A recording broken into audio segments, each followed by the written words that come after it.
Assalamualaikum warahmatullahi wabarakatuh. Jumpa kembali kita pada video pembelajaran yang selanjutnya di dalam berbahasa Indonesia yang kita pelajari.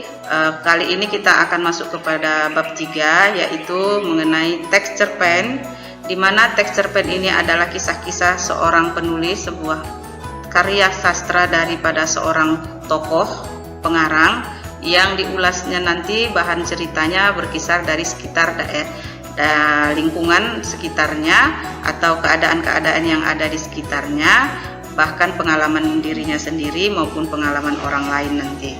Namun sebelum kita masuk ke teks cerpen ini,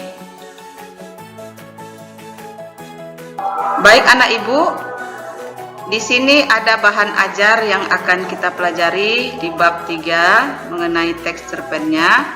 Yang pertama ada tujuan pembelajaran teks cerpen. Yang kedua ada pengertian teks cerpen. Yang ketiga ada ciri karakteristik cerpen. Yang keempat ada macam dan jenis daripada sebuah cerpen. Yang kelima, menyimpulkan unsur-unsur cerpen. Yang keenam, menelaah struktur isi cerpen. Yang ketujuh, ada ciri kebahasaan. Yang kedelapan, menganalisis struktur. Yang kesembilan, ada langkah-langkah menulisnya. Dan yang kesepuluh, ada contoh-contoh cerpen. Baiklah anak ibu semua, di sini ada 10 bahan ajar yang akan kita penuhi di dalam bab 3.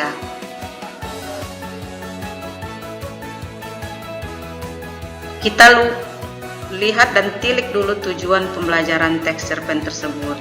Yang pertama, kita akan dapat mengetahui dan dapat mengidentifikasi unsur pembangun karya sastra cerpen tersebut.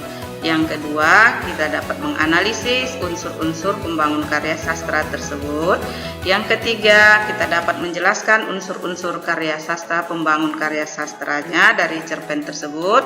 Kemudian kita yang keempat dapat menyimpulkan unsur-unsur pembangun karya sastra dengan bukti pendukung dari teks cerpen yang dibaca atau didengar. Anak ibu semua, pengertian yang akan kita bahas di sini adalah cerita-cerita, kisah-kisah konflik kehidupan para pelaku atau tokoh tersebut diulas secara singkat, padat, dan mengesankan. Itulah pengertian daripada teks cerpen itu. Dari teks cerpen itu kita katakanlah dia sebagai salah satu jenis karya sastra yang berbentuk prosa dan bersifat fiktif, yang menceritakan artinya atau menggambarkan suatu kisah yang dialami oleh seorang tokoh secara ringkas, disertai dengan berbagai konflik dan terdapat penyelesaian ataupun solusi dari masalah yang dihadapinya.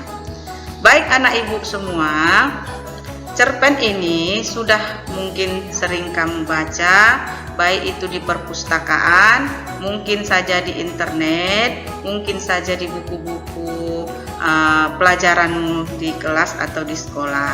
Nah, ada juga beberapa judul-judul yang sudah kamu hafal dan kamu pahami, sudah kamu mengerti kisah-kisah yang sudah kamu baca dari karya-karya sastra yang ada kita ketahui.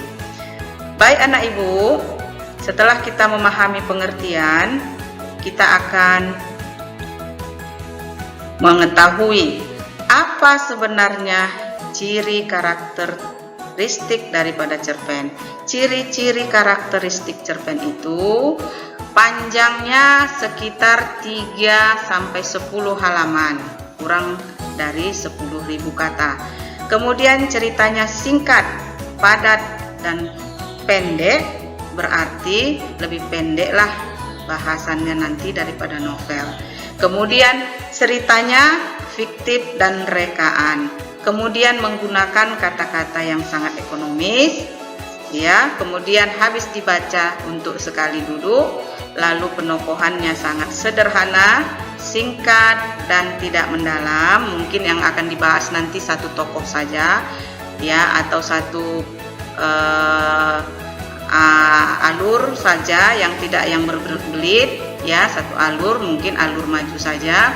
Jadi begitulah singkatnya daripada karakteristik cerpen ini, ya, alurnya alur tunggal dan lurus, jadi tidak berbelit-belit dan panjang. Kemudian ada di dalam cerpen dibahas mengenai macam-macamnya atau jenis-jenis cerpennya. Ada 3 Ibu sampaikan di sini yang berjenis mini atau flash. Cerpen yang ini akan memuat jumlah kata antara 750 kata hingga 1000 kata. Kemudian ada yang berjenis ideal, sedang.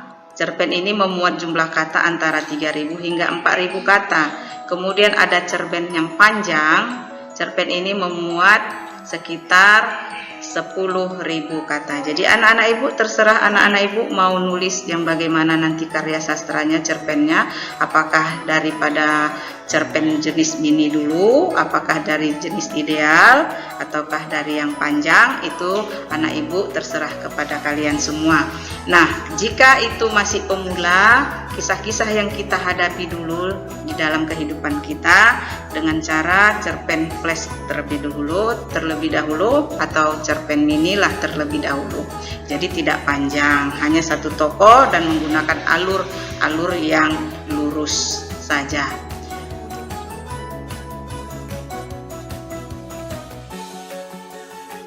Ini ada beberapa contoh ya cerpen dari Andre Hirata. Kemudian di sini juga ada cerpen dari Clara MG, Malaikat yang Jatuh. Ini contoh-contoh cerpen-cerpen yang sudah ada di tengah-tengah masyarakat yang bisa kita konsumsi dan kita baca. Kemudian ada mungkin yang kamu miliki di rumah, sudah ada sumber-sumbermu di lemarimu, mungkin bisa kamu baca dan kamu pahami bagaimana cara pengarang dalam menuliskannya.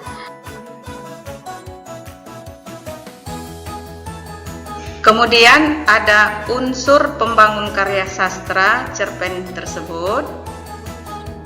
Yang ada di dalam unsurnya, yang pertama ada unsur intrinsik, yaitu unsur pembangun karya sastra dari dalam, memuat ada tokoh, ada watak, ada alur, ada latar, ada tema, ada amanat, ada sudut pandang, ada pusat pengisahan atau gaya berbahasa. Anak ibu, gaya bahasa di sini dalam artian memiliki majas-majas. Kemudian ada unsur yang kedua yang membangun karya sastra dari luar. Contoh-contohnya sosial ekonomi, kebudayaan, sosial politik, keagamaan, tata nilai yang dianut di masyarakat tersebut. Kedua unsur daripada karya sastra ini wajib dipenuhi ketika kita membuat satu karya sastra cerpen. Apabila dari salah satu unsur ini tidak terpenuhi, maka karya sastra cerpen kita akan menjadi kurang baik dan tidak enak untuk dinikmati oleh pembacanya. Membangun dari dalam dan membangun dari luar.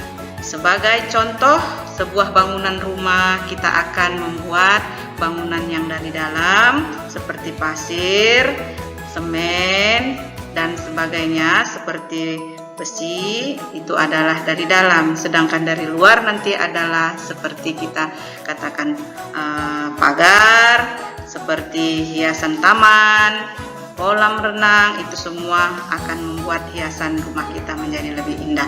Makanya karya sastra itu pun akan lebih indah apabila unsur intrinsik dan unsur ekstrinsik kita penuhi di dalam karya tersebut.